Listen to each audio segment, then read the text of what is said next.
नमस्कार और सखी न्यूज नाटक और आप सभी का स्वागत है। प्रधानमंत्री नरेंद्र मोदी ने कहा है कि पेशेवर और कुशल संस्थानों के बिना विकसित भारत का निर्माण संभव नहीं है और इसीलिए केंद्रीय जांच एजेंसी सीबीआई पर एक बड़ी जिम्मेदारी है। सीबीआई के हीरक जयंती समारोह को संबोधित करते हुए प्रधानमंत्री ने भ्रष्टाचार को लोकतंत्र और न्याय के लिए सबसे बड़ी बाधा करार देते हुए कहा कि सीबीआई की प्रमुख जिम्मेदारी भारत को भ्रष्टाचार से मुक्त बनाने की है। उन्होंने कहा कि सरकार ने मिशन मोड में काले धन और बेनामी संपत्ति के खिलाफ कार्रवाई शुरू की है। मोदी ने कहा, हम भ्रष्टाचारियों के अलावा भ्रष्टाचार के कारणों से भी लड़ रहे हैं। प्रधानमंत्री ने कहा कि आज भी जब कोई मामला नहीं सुलझता है तो उसे सीबीआई को सौंपने की मांग होती है। उन्होंने जोर दिया कि सीबीआई ने अपने काम और तकनीकों के जरिए लोगों में भरोसा जगाया है। उन्होंने कहा कि देश और नागरिकों की इच्छा है कि किसी भी भ्रष्ट व्यक्ति को बख्शा नहीं जाना चाहिए। उन्होंने कहा कि सीबीआई को कहीं पर भी रुकने की जरूरत नहीं है। प्रधानमंत्री ने कहा कि मैं जानता हूं कि आप जिनके खिलाफ एक्शन ले रहे हैं वे बेहद ताकतवर लोग हैं। बरसों तक वे सरकार और सिस्टम का हिस्सा रहे हैं। आज भी वे कई जगह किसी राज्य में सत्ता का हिस्सा हैं, लेकिन आपको अपने काम पर फोकस रखना है। कोई भी भ्रष्टाचारी बचना नहीं चाहिए। साथियों, एक समय था जब सरकारी नौकरियों में इंटरव्यू पास कराने के लिए भी जमकर के भ्रष्टाचार होता था। हमने केंद्रीय भर्तियों की ग्रुप सी, ग्रुप डी भर्तियों से इंटरव्यू खत्म कर दिया।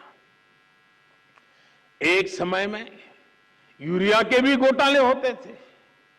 हमने यूरिया में नीम कोटिंग कर इस पर भी लगाम लगा दी। डिफेंस डील्स में भी घोटाले आम थे। बीते 9 वर्षों में डिफेंस डील्स पूरी पारदर्शिता के साथ किया गया है। अब तो हम भारत में ही अपनी जरूरत का रक्षा सामान बनाने पर बल दे रहे हैं। साथियों, भ्रष्टाचार के विरुद्ध लड़ाई को लेकर ऐसे अनेक कदम आप भी बता सकते हैं, मैं भी गिना सकता हूं, लेकिन अतीत के हर अध्याय से हमें कुछ न कुछ सीखने की जरूरत है। दुर्भाग्य से भ्रष्टाचार से जुड़े मामले वर्षों तक खींचते चले जाते हैं। ऐसे मामले भी आए हैं जिसमें एफआईआर होने के 10 साल बाद भी सजा की धाराओं पर चर्चा चलती रहती है। आज भी जिन मामलों पर एक्शन हो रहे हैं वो कई कई साल पुराने हैं। जांच में देरी 2 तरीके से समस्या को जन्म देती है। एक तरफ भ्रष्टाचारी को सजा देर से मिलती है तो दूसरी तरफ निर्दोष परेशान होता रहता है। हमें सुनिश्चित करना होगा कि कैसे हम इस प्रोसेस को तेज बनाएं और भ्रष्टाचार में दोषी को सजा मिलने का रास्ता साफ हो पाए।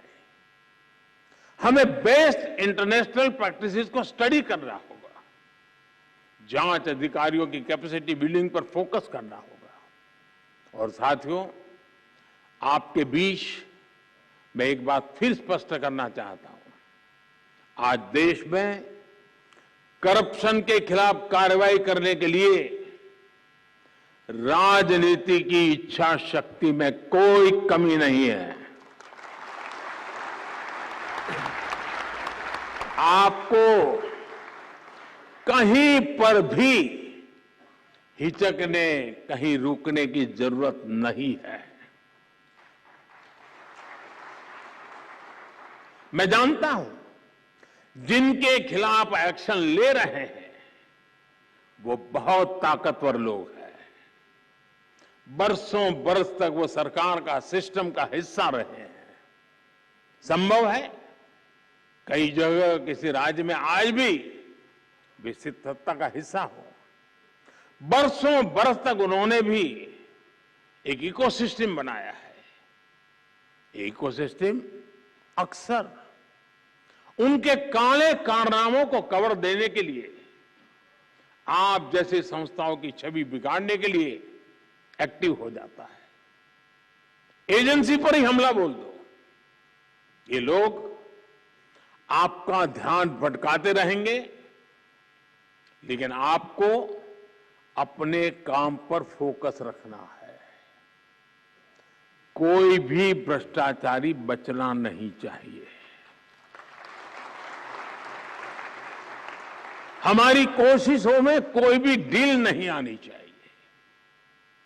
ये देश की इच्छा है, ये देशवासियों की इच्छा है। और मैं आपको भरोसा दिलाता हूं, देश आपके साथ है, कानून आपके साथ है, देश का संविधान आपके साथ है।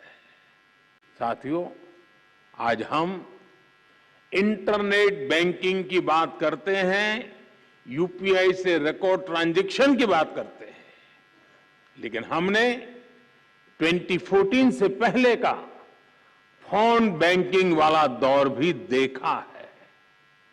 ये वो दौर था जब दिल्ली में प्रभावशाली राजनीतिक दलों से जुड़े लोगों के फोन पर हजारों करोड़ रुपए के बैंक लोन मिला करते थे। इसने हमारी अर्थव्यवस्था के आधार, हमारे बैंकिंग सिस्टम को बर्बाद कर दिया था। बीते वर्षों में हम बहुत मेहनत करके अपनी बैंकिंग सेक्टर को मुश्किलों से बाहर निकाल करके लाए हैं। फोन बैंकिंग के उस दौर में कुछ लोगों ने 22,000 करोड़ रुपए देश के बैंकों के लूट लिए और विदेश भाग गए। हमने फ्यूजिटिव इकोनॉमिक ऑफेंडर्स कानून बनाया। अभी तक विदेश भागे इन आर्थिक अपराधियों की 20,000 करोड़ रुपए से अधिक की संपत्ति जब्त की जा चुकी है।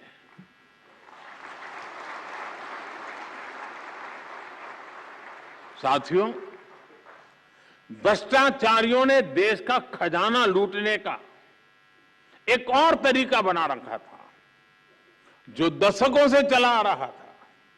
ये था सरकारी योजनाओं के लाभार्थियों से लूट। पहले की सरकारों में जो मदद गरीब लाभार्थियों के लिए भेजी जाती थी, वो बीच में ही लूट ली जाती थी।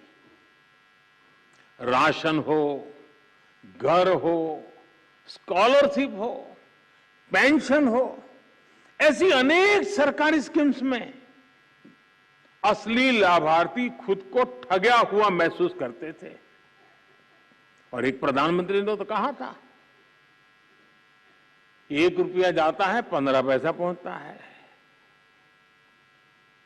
85 पैसों की चोरी होती थी। पिछले दिनों में सोच रहा था, हमने डीबीटी के द्वारा करीब 27 लाख करोड़ रुपए नीचे लोगों में पहुंचाया है। अगर उस हिसाब से देखता तो 27 लाख करोड़ में से करीब करीब 16 लाख करोड़ कहीं चले गए होते। आज जनधन, आधार, मोबाइल की ट्रिनिटी से हर लाभार्थी को उसका पूरा हक मिल रहा है। इस व्यवस्था से 8 करोड़ से अधिक फर्जी लाभार्थी सिस्टम से बाहर हुए हैं। जो बेटी पैदा नहीं हुई वो विधवा हो जाती थी और विधवा पेंशन चलता था। डीबीटी से देश के करीब 2.25 लाख करोड़ रुपए गलत हाथों में जाने से बचे हैं। साथियों, साल 2014 के बाद हमारा पहला दायित्व व्यवस्था में भरोसे को फिर कायम करने का रहा। और इसलिए हमने काले धन को लेकर, बेनामी संपत्ति को लेकर मिशन मोड पर एक्शन शुरू किया। हमने भ्रष्टाचारियों के साथ साथ भ्रष्टाचार को बढ़ावा देने वाले कारणों पर प्रहार करना शुरू किया। अब याद कीजिए, सरकारी टेंडर प्रक्रियाएं सरकारी ठेके, ये सवालों के सबसे बड़े घेरे में थी। हमने इनमें पारदर्शिता को प्रोत्साहन दिया। आज जब हम 2G और 5G स्पेक्ट्रम के आवंटन की तुलना करते हैं तो अंतर साफ साफ नजर आता है। आप भी जानते हैं, अब केंद्र सरकार के हर विभाग में खरीदारी के लिए जेम यानी गवर्नमेंट ई मार्केट प्लेस की स्थापना की गई है। आज हर विभाग ट्रांसपेरेंसी के साथ इसी डिजिटल प्लेटफॉर्म पर अधिक से अधिक खरीदारी कर रहा है। साथियों, बेहतर परिणामों के लिए अलग अलग एजेंसियों के बीच के साइलोज को भी खत्म करना बहुत आवश्यक है। ज्वाइंट और मल्टी डिसिप्लिनरी इन्वेस्टिगेशन आपसी विश्वास के माहौल में ही संभव होगा। अब देश की ज्योग्राफिकल बाउंड्रीज, उससे बाहर भी पैसों का, लोगों का, गुड्स एंड सर्विसेज का बड़े पैमाने पर मूवमेंट हो रहा है। जैसे जैसे भारत की आर्थिक शक्ति बढ़ रही है तो अड़चनें पैदा करने वाले भी बढ़ रहे हैं। भारत के सामाजिक ताने बाने पर, हमारी एकता और भाईचारे पर, हमारे आर्थिक हितों पर, हमारे संस्थानों पर भी नित्य प्रतिदिन प्रहार बढ़ते चले जा रहे हैं और इसमें जाहिर तौर पर करप्शन का पैसा लगता है। इसलिए हमें क्राइम और करप्शन के मल्टीनेशनल नेचर को भी समझना होगा, स्टडी करना होगा, उसके रूट कॉज तक पहुंचना होगा। आज हम अक्सर देखते हैं कि आधुनिक टेक्नोलॉजी के कारण क्राइम ग्लोबल हो रहे हैं, लेकिन यही टेक्नोलॉजी, यही इनोवेशन समाधान भी दे सकते हैं। हमें इन्वेस्टिगेशन में फॉरेंसिक साइंस के उपयोग का और ज्यादा विस्तार करना होगा। साथियों, साइबर क्राइम जैसी चुनौतियों से निपटने के लिए हमें इनोवेटिव तरीके खोजने चाहिए। हम टेक एनेबल एंटरप्रेन्योर्स और यंगस्टर्स को अपने साथ जोड़ सकते हैं। आपके संगठन में ही कई टेक्नोसेवी युवा होंगे जिनका बेहतर उपयोग किया जा सकता है। अगर आप भी लेना चाहते हैं देश दुनिया की तमाम जानकारी तो आज ही सब्सक्राइब करें हमारे चैनल को। साथ ही नीचे दिए बेल आइकन को जरूर दबाएं ताकि हर अपडेट आप तक पहुंच सके।